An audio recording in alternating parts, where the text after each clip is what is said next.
അസ്സലാമു അലൈക്കും വറഹ്മത്തുള്ളാഹി വബറകാതുഹു. ഫൈസ് മീഡിയയുടെ മറ്റൊരു വീഡിയോയിലേക്ക് പ്രിയപ്പെട്ട പ്രേക്ഷകർക്ക് ഹൃദ്യമായ സ്വാഗതം. പ്രിയമുള്ളവരെ, നമ്മൾ ഇന്ന് പറയാൻ ഉദ്ദേശിക്കുന്നത്, നമുക്കറിയാം, ഒരു മനുഷ്യൻ്റെ ജീവിതത്തോട് ഏറ്റവും ബന്ധപ്പെട്ട് കിടക്കുന്ന ഒരു കാര്യമാണ് വിവാഹം എന്ന് പറയുന്നത്. വിവാഹം ഹബീബായ നബി സല്ലല്ലാഹു അലൈഹി വസല്ലം തങ്ങളുടെ ചര്യ കൂടിയാണല്ലോ. ഒരു മനുഷ്യനെ സംബന്ധിച്ചിടത്തോളം അവൻ്റെ ജീവിതത്തിലെ സുഖവും സന്തോഷവും പങ്കുവെക്കാനുള്ള ഒരാളുണ്ടാവുക എന്നുള്ളത് അത്യാവശ്യമായ കാര്യമാണ്. അതിലുപരി അവന് പരമ്പരയുണ്ടാവാനും വിവാഹം കൂടിയേ തീരൂ. എന്നാൽ നമ്മുടെയൊക്കെ ആഗ്രഹം പോലെ തന്നെ നമ്മുടെ പങ്കാളി, നമ്മുടെ വിവാഹം കഴിക്കുന്ന ആൾ, അദ്ദേഹം സ്വാലിഹാവണം, അല്ലെങ്കിൽ ഭാര്യയാണെങ്കിൽ സ്വാലിഹത്താവണം എന്നാണ് നമ്മളൊക്കെ ആഗ്രഹിക്കുന്നത്.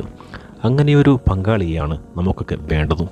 എന്നാൽ ഇന്നത്തെ കാലത്ത് പലരും പറയുന്ന ഒരു പരാതിയാണ്, ഉസ്താദ്, വിവാഹം ശരിയാകുന്നില്ല.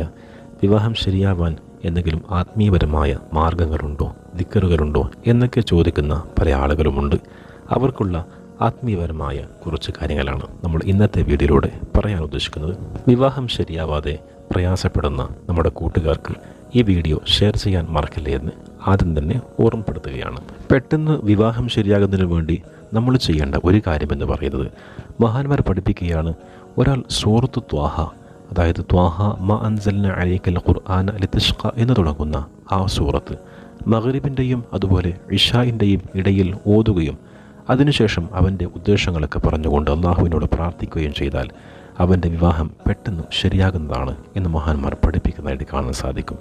ഇത് ഒന്നാമത്തെ കാര്യമാണ്. അതുപോലെ തന്നെ പലർക്കും വിവാഹം ശരിയാവാതിരിക്കാനുള്ള പ്രധാനപ്പെട്ട കാരണമായിട്ട് പറയുന്നത് അവർക്ക് ഭംഗിയില്ല, മുഖഭംഗിയില്ല എന്നുള്ളൊരു വിഷയമാണ്.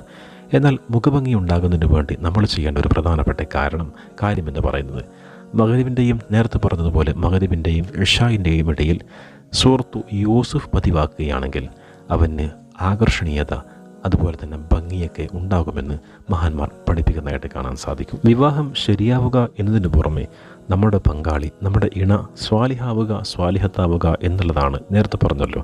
അപ്പോൾ സ്വാലിഹാകുവാൻ വേണ്ടി നമ്മൾ ചെയ്യേണ്ട പ്രധാനപ്പെട്ട ഒരു ദുആ ഉണ്ട്. പരിശുദ്ധമായ ഖുർആനിലെ സൂറത്തുൽ ഖസസിലെ 24-ാമത്തെ ആയത്താണത്. ബഹുമാനപ്പെട്ട മൂസാ നബി അലൈഹി സ്വലാത്തു വസ്സലാം അള്ളാഹുവിനോട് പ്രാർത്ഥിച്ച പ്രാർത്ഥനയാണത്.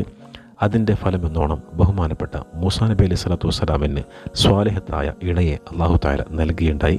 വീഡിയോയിൽ കൊടുത്തിട്ടുള്ളതുപോലെ, റബ്ബി ഇന്നി ലിമാ അൻസൽത ഇലയ്യ മിൻ ഖൈരിൻ ഫഖീർ എന്ന് പറയുന്ന സൂറത്തു ഖസസിലെ 24-ാമത്തെ ആയത്ത് പതിവായിക്കൊണ്ടേയിരിക്കുക.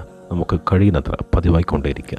ഈ ഒരു ദുആ പതിവാക്കുകയാണെങ്കിൽ തീർച്ചയായും അല്ലാഹു തആല നമുക്ക് നൽകുന്ന ഇണ, നമ്മുടെ ഭാര്യ അല്ലെങ്കിൽ നമ്മുടെ ഭർത്താവ് സ്വാലിഹായിരിക്കും. നമ്മളൊക്കെ ആഗ്രഹിക്കുന്നത് പോലെ തന്നെ അല്ലാഹു തആല നമുക്ക് സ്വാലിഹീങ്ങളായ ഇണകളെ നൽകി അനുഗ്രഹിക്കട്ടെ എന്ന് പ്രത്യേകം പ്രാർത്ഥിക്കുകയാണ്.